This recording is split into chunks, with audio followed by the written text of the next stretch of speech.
శ్రీమద్గురు నిరంజనం గురుదేవాయ నమః.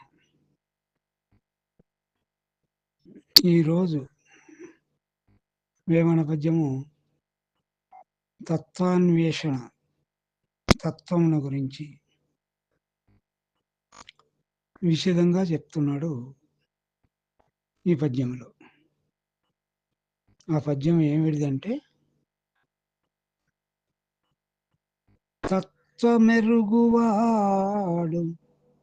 దైవంబు నెరుగును, సర్వసారములను జంపజేయు కదలి మృంగువాడు గరళంబు మృంగునా, ఈశ్వదాభిరామ వినుర వేమా.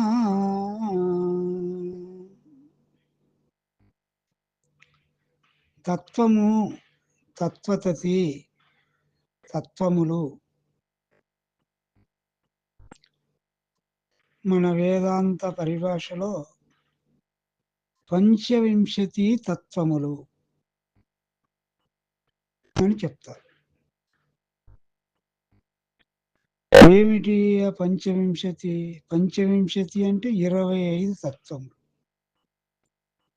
ఇదే పరబ్రహ్మము, పరమాత్మ స్వరూపము. 26వది బట్టబయలుగా ఈ 25 పంచవింశతి తత్వములు ఎవరికైన పరబ్రహ్మ స్వరూపముగా ఇది లేనిది అది ఉన్నది అని. షోడశి 25, 26 మాత్రము ద్వాదశి అని బృహద్వాష్టంలో తేల్చి శివరామదీక్షితుల వారు చెప్పారు.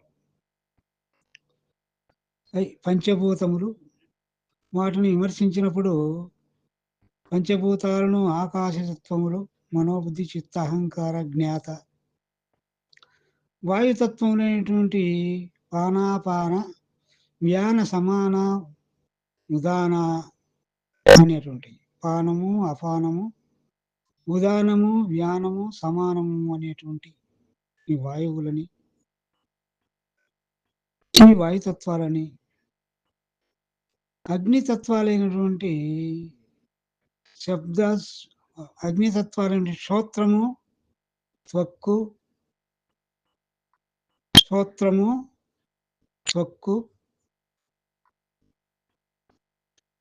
చక్షువు, జిహ్వగ్రాణములు అనేటువంటివి.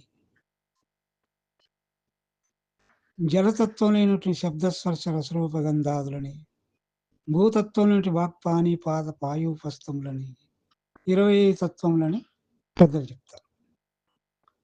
ఇవి కాకుండా ఈ పంచీకరణ విషయం, పంచభూతము లేదు, కర్మేంద్రియం లేదు, జ్ఞానేంద్రియం లేదు, విషయాదులు 5, 25, అంతరేంద్రియములు 4, 24. ఈ 24ను పర్యవేక్షించేటువంటిదే ఇది ఆత్మ జ్ఞానముని, ఇదే బ్రహ్మము, నేననే బ్రహ్మముని. దీనికి అవ్వాలండేది బట్టబయలని.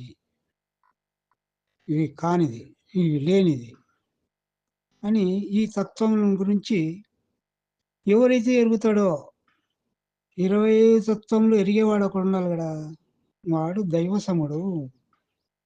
వాడు కూడా దైవాన్ని ఎరుగుతాడు. ఎరగడం అంటే, దైవాన్ని ఎరగడం అంటే దైవమును ఎరిగి తాను లేకపోవడం. ఎరుగక నెరగడం. ఎరుగక అంటే ఈ 25 తత్వములు లేవని ఎరగడం, ఎరిగింది లేదు అని ఎరగడం. ఏదైతే ఎరుగుతుండే అది లేదని ఎరగడం, దానే ఎరుగక ఎరగడము అని చెప్తారు. అది దైవసముడు అంటే, దైవం నెరుగును అంటే అది బట్టబయలై ఉంటాడు. బట్టబయలును చూడకూడదు. బట్టబయలును చూసిందేందో అది లేకపోవడమే బట్టబయలు కావడం. ఇంతకుముందు కాకుండా ఉన్నాడా? ఇంతకుముందు బట్టబయలు అందరూ బట్టబయలే. కాకుంటే మూలం లేని గుర్తిరిగే శరీరం అని ఆవరణాన్ని తైలించుకున్నారు. ఈ ఆవరణము లేదని తెలుసుకోవడమే బట్టబయలు కావడం.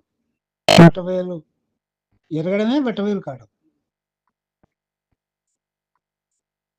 ఇది. అటువంటి వాడు బట్టబయలే తానైనటువంటి వాడు మళ్ళా నేననడు. నేననేది లేదక్కడ.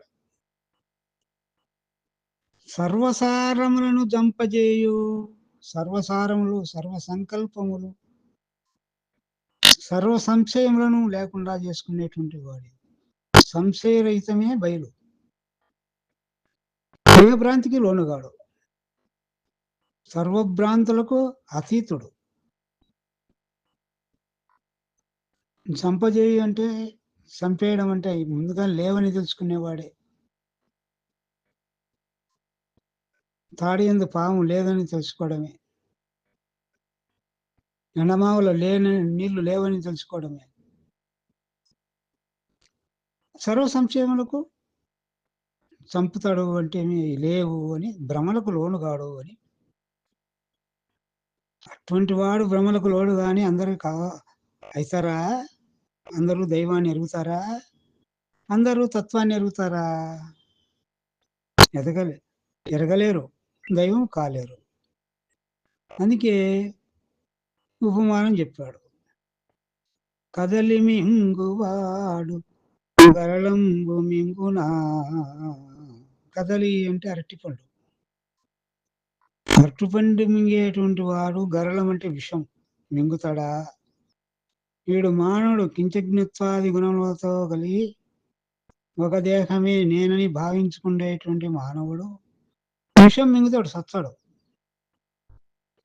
ఈ జీవుడు అరటిపండు మింగుతాడు గాని విషం మింగలేడు. విషం మింగేవాడు ఒక కరళకంఠుడే, గరళకంఠుడు శివుడు.